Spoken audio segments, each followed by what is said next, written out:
Welcome back to another episode of Rock Boys Football Deal. Josh Heupel, the Tennessee Vols, sitting on the outside, looking in to get into the college football playoffs. Now, coming in at number 11, obviously Boise State or that whatever group of five team gets in over them, the Big 12 champ as well. You right now put the bracket together, they're going to be the first team out. What does the pathway look like for Tennessee to get back into the college football playoffs? That's the conversation that I want to get into, because you look at this Tennessee team, till we both at one point in this season had Tennessee as the number one team in the country. And there is still a part of me that thinks that when this Tennessee team, if they do put it all together, can be a legitimate national championship threat. Now, we're going to talk about some things that need to happen for Tennessee to look like that team again.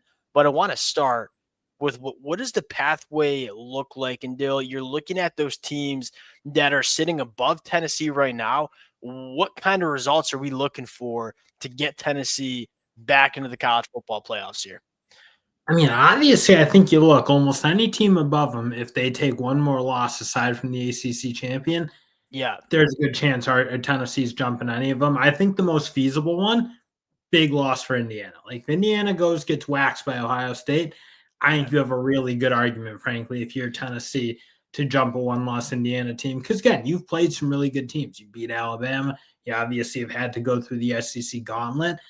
I think Tennessee would have a great argument. And that's probably the most likely, I'd say, from my end. Yeah, that's probably most likely, yes. Now, there is that argument about Tennessee and should they be Tennessee's a two-loss team, Georgia's a two-loss team, Ole Miss, Bama, two-loss teams. Now, I think Tennessee fans certainly have a gripe to have with Alabama being 5 spots ahead of you when you have the head-to-head win over them. But I also do understand where the committee's coming from, where you look at Tennessee and say, yeah, that 7-point win against Bama, that's a really, really impressive win. Where the other college football playoff caliber wins on the schedule, you're looking at, Kentucky on the road at Oklahoma, an overtime win against Florida. So I do see where the committee's coming into. Though the other team that I'm looking at is Texas at number 3. Texas takes another loss to Texas A&M. Does Texas get over does Texas get into the college football playoffs over Tennessee is the question. And I would say right now, no. And quite frankly, like, they're sitting there at number 3. It's not because of their resume. Like, you look at the wins that Texas had, it's not even close to what Tennessee has. And if they don't collect that win on the road in College Station, you look at those 2-loss SEC teams, Texas and Tennessee. I'm taking Tennessee's resume over Texas any day of the week if they don't go on the road to College Station and get it done. No, the fundamental problem with that's going to be A&M's going to have a pretty strong argument to potentially jump a good Tennessee Very team. good point. That to me is like, very good point. You probably are rooting for Texas A&M because you'll have at least an argument, but I'm not sure it's guaranteed. Another one I think that's kind of sitting out there is if Alabama doesn't look really good to close this year out, and I'm specifically looking at that Auburn game, if they don't go beat Auburn relatively handily and Tennessee goes and blows the doors off of Vanderbilt, I think you have a really tough argument to keep Alabama above Tennessee. Because, again, I would be like, if Alabama was a one-loss SEC team with that only loss to Tennessee, certainly a different story. But they're both 2-loss teams. Alabama doesn't have the head-to-head over Tennessee. I think if Alabama doesn't close the season out right and Tennessee, on the other hand, goes and spanks Vanderbilt, I think that's a path. There's an interesting conversation to have where, look, where's Alabama's other loss? It's on the road to Vanderbilt. If Tennessee goes on the road to Vanderbilt and blows the doors off of Vanderbilt, you're saying, all right, not only do we beat Alabama on the battlefield, but we also have kind of a common opponent there I know Tennessee lost to Georgia, but we have a common opponent in Vanderbilt, and we beat them badly in the same stadium that Alabama lost to them. I could see that. Now, me personally looking at that, the committee telling us they have Alabama as the number 7 team in the country. If Alabama wins out, it's hard for me to see Tennessee jumping Alabama if they both win.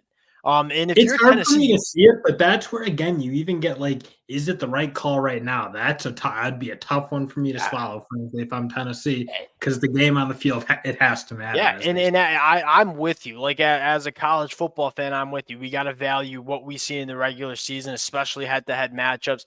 at the end of the day, like it don't matter anymore. Like the college football playoff committee has shown us what they think and whether we agree. And I've disagreed with the college football playoff committee a ton over the last couple of years. I probably disagree with them in certain situations right now as well.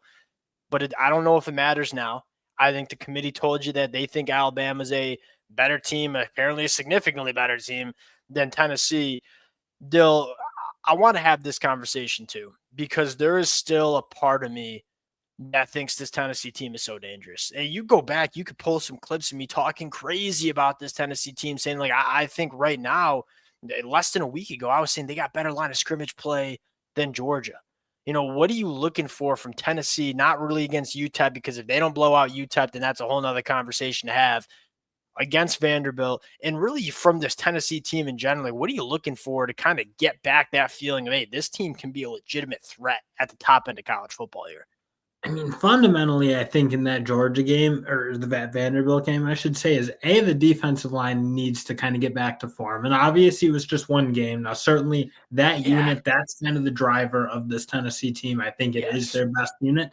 They didn't play good enough against Georgia. Now, I do think Carson Beck played really well. He was getting the ball out pretty quickly. In that Georgia offensive line, there's certainly a gear they can play at where you look, that's a really good offensive line. I know they've been inconsistent, but I look at the players on that offensive line when they're healthy and guys like Ratledge and Wilson, they're all back.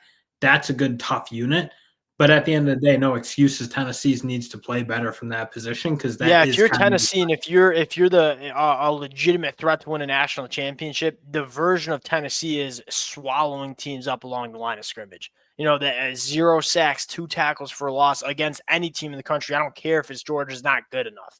And so that, because again, you go back to why I was so high on Tennessee to start the season. I'm looking at Tennessee and say that's the shortcomings that we've seen from Tennessee in the past. Like, what has been the differentiator between teams like Georgia and Alabama and Tennessee is largely what kind of bodies you have along the line of scrimmage. That's kind of where I thought they'd beat Georgia up in, and they didn't. And I think secondly, and kind of the conversation we've had throughout 2024 is just the inconsistency of this Tennessee offense. I don't like it's got to click. I think you can talk about X's and O's all you want. Josh Heupel has a proven system that he runs on offense. Now you got to go make it happen, and it's, to me, when I watch that Georgia game, it's kind of a double-edged sword. Nico not being consistent enough with ball placement, but on the same time, like these Tennessee pass catchers, and this was an underrated problem last year. Like Joe Milton took the brunt of like the blame for the Tennessee offense last year, but these pass catchers weren't good enough last year when Brew McCoy went down. To me, it's kind of still a problem for Tennessee. These playmakers got to go make plays for their quarterback. because the frustrating part was they ran the ball really well. And I think there was an element of how Georgia was playing them was they were playing kind of deep with their safeties. They were giving them Yes. some things in the middle. And again, Tennessee was able to take it. They ran the ball well. I don't Yes, they totally did. get this narrative that, oh, Georgia shut this Tennessee rushing attack No. down. They really didn't. Dylan Sampson did his thing. Lewis did his thing. Like they were fine on the ground.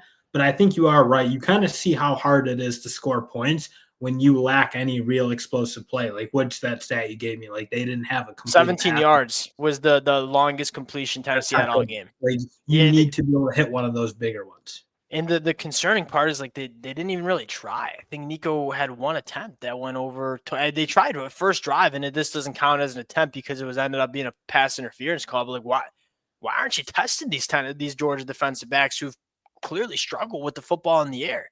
Um, that was, again, there's the bones of a very special team for Tennessee. And a part of college football is trying to play your best football when it matters most. Tennessee obviously didn't against Georgia. Now you want to, and there's a part of me as like a college football fan that wants to see Tennessee get one more opportunity in the Because college don't football you? playoffs. The frustrating part is you feel like that's a team that like they have that kind of gear where they can go Yes, they beat do. anyone in the country. And I look at like does Notre Dame, doesn't No, Indiana, like does a Penn State, do those teams have that gear? Like agreed. Yeah. maybe Notre Dame has it because Notre Dame's No, done I some don't. really good You things. talk about ceilings. You talk about ceilings as a college football team. I don't know many teams like all of these SEC teams do, like Bama, Ole Miss, Georgia, Tennessee, Oregon, Ohio State, Texas. They have high ceilings, but I look at Penn State. I don't really know about it. I just got to see Indiana play Ohio State, and then I'll talk to you about ceiling for Indiana. And then Notre Dame. Like you talk about ceilings. You talk about like Notre Dame will get into the college football playoffs if they take care of business. Do I think they can win a college football playoff championship? No, absolutely not. I don't think they have the ceiling to do so. Tennessee, their best football can hang and beat any team in the country. I'm very confident Just saying that. fundamentally, what they can do is they can run the ball on anyone. They've pretty much proven that through the course of the year, and they can play when their defense is going. It's great because I look like we know what that defensive front can do and how Yes, dominant they can be, as much as they didn't show it against Georgia. But also, I look at that secondary. That unit's great. I think they have two exceptional boundary cornerbacks. Jermod McCoy is one of the best in the country in my yeah, he's mind. good. I think Gibson is an extremely underrated player for them too. And you look at a secondary that I think does a good job of their safeties are being around the ball a little bit more. They're being more dangerous. I think they can take it away at a higher level than they could last year. So you look, that defensive ceiling is really, really high. Again, when you can run the ball, people said the same thing about And Michigan. I felt like last year, like, oh, well, they can't be explosive. They can't be good. There's a recipe to winning football, any football game you play in when you can do what Tennessee can do. Again, it's so disappointing that they couldn't show that against Georgia because that you look And at the their offensive pack, they ceiling moved it. is quite frankly very high too. Like, well, look, we've known Nico since he's been a sophomore in high school. Like, we know what this kid can do. And now you just got to see it on a consistent basis. That's one of those teams that if they get into the playoffs, if they start playing their best football, there's an avenue for this team to be extremely dangerous. Are they going to get the opportunity? We're going to see in the next 14 days. We'll sign out there. Again, a team that, like, as a college football fan, you just want to see get one more crack. We'll see if it happens. Appreciate you guys rocking with it. The Tennessee Vols fans, y'all have shown a ton of love to the boys. It's been no secret. We've loved the Vols all year. Appreciate you guys, and we'll talk to y'all later.